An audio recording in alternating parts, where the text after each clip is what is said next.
ఈరోజు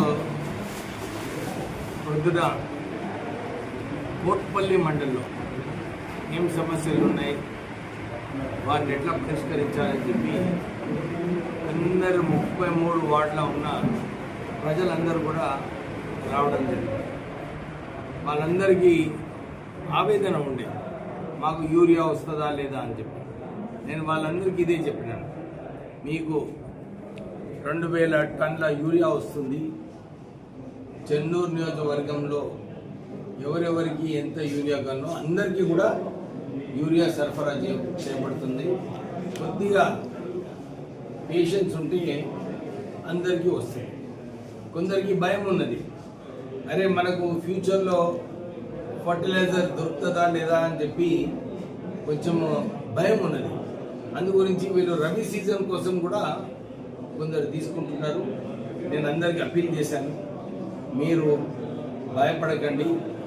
Ramagundam fertiliser plant ఏదైతే ఆ రోజులలో నేను ఎంపీగా ఉన్నప్పుడు 10,000 కోట్ల రూపాయలు రుణమాఫీ చేయించి ఆ ఫ్యాక్టరీ రీఓపెన్ చేయించడం జరిగింది.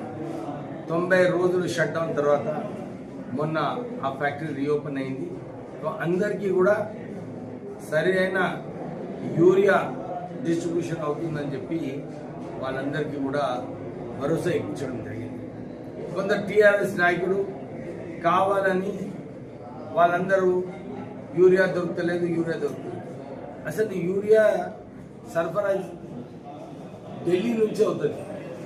కేవలం రాష్ట్ర ప్రభుత్వము దీన్ని సరిగా రైతులకు పోతుందా లేదా అని చెప్పి రాష్ట్ర ప్రభుత్వం బాధ్యత. ఓవరాల్ షార్టేజ్ కేంద్రం సరిగా వారు ప్లాన్ చేయక ఈ షార్టేజ్ కావడం జరిగింది. నేను అందరికీ కూడా ఈ సంవత్సరము ఏదైతే పోయిన సంవత్సరము యూరియా వాడినరో దానికన్నా ఎక్కువ 20% యూరియా ఇవ్వడం జరిగింది.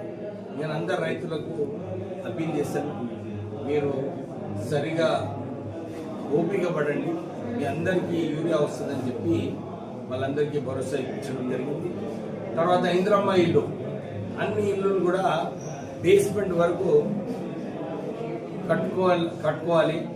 అక్టోబర్ 2 వరకు ఏదైతే ఇల్లులు కేటాయించారో దాంట్లో ₹1,00,000 బేస్మెంట్ వరకు అందరి అకౌంట్లో పడాలని చెప్పి వారికి అడ్వైజ్ చేయడం జరిగింది.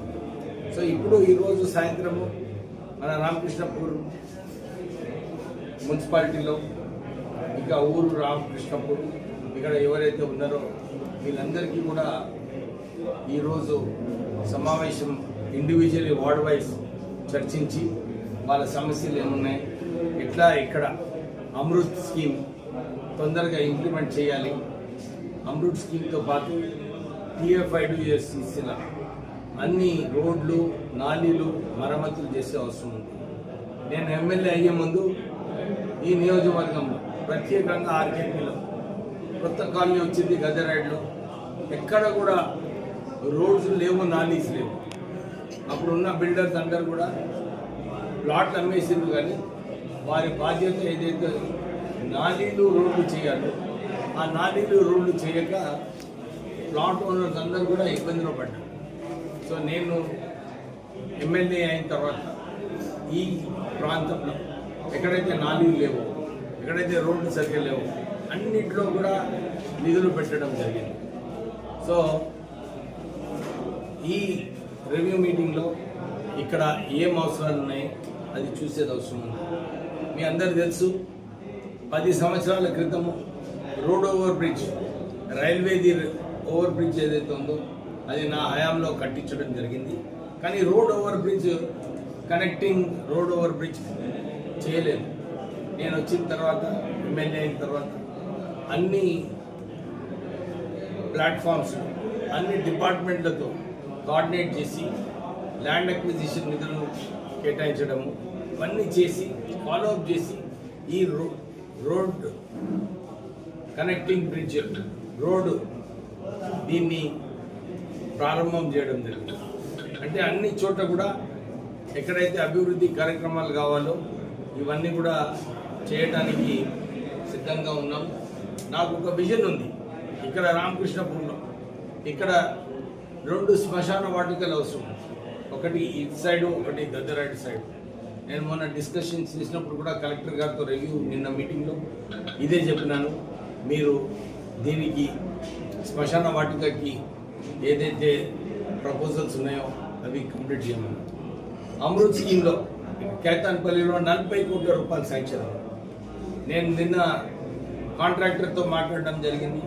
మీరు ఇక్కడ పనులు స్లోగా అవుతున్నాయి, వేగవంతం చేసే అవసరం ఉన్నదని చెప్పి ఈరోజు రివ్యూ మీటింగ్ కూడా పెట్టుకోవడం జరిగింది. వారు హామీ ఇచ్చారు. మనము చెన్నూరు నియోజకవర్గంలో 100 కోట్ల రూపాయల అమృత్ స్కీమ్ కింద ఏదైతే నిధులు శాంక్షన్ అయినాయో మేము జనవరి ఎండ్ వరకు మొత్తం పనులు పూర్తి చేస్తామని చెప్పి వారు మాట ఇవ్వడం జరిగింది. సో అన్ని రంగాలలో వాటర్ సప్లై ఒక వైపు, రోడ్స్ నాలీలు ఒక వైపు, ఇవన్నీ కూడా సరిగా అభివృద్ధి చేయడానికి సిద్ధంగా ఉన్నాం. మీ అందరూ తెలుసు, ఇంతకుముందు టీఆర్ఎస్ హయాంలో కేవలం కమిషన్లు దోచుకోనికే పెద్ద పెద్ద బిల్డింగ్లు పెద్ద పెద్ద కాంట్రాక్టర్స్కి కాంట్రాక్ట్ ఇవ్వడం జరిగింది. దీని వలన ప్రజలకు ఏదైతే అవసరాలు ఉన్నాయో నాలీలు, రోడ్లు, ఆ రోజులలో సరిగా నాలీలు లేక అందరూ డెంగ్యూ ఇలాంటి జబ్బులతో వాళ్ళందరూ కూడా అవస్థపడి హైదరాబాద్కి ట్రీట్మెంట్ పోయింది. ఈసారి ఈ నాలీలు, రోడ్స్ సరిగా కట్టడం వలన ఇవన్నీ డెంగ్యూ కేసెస్ చాలా తక్కువ కావడం.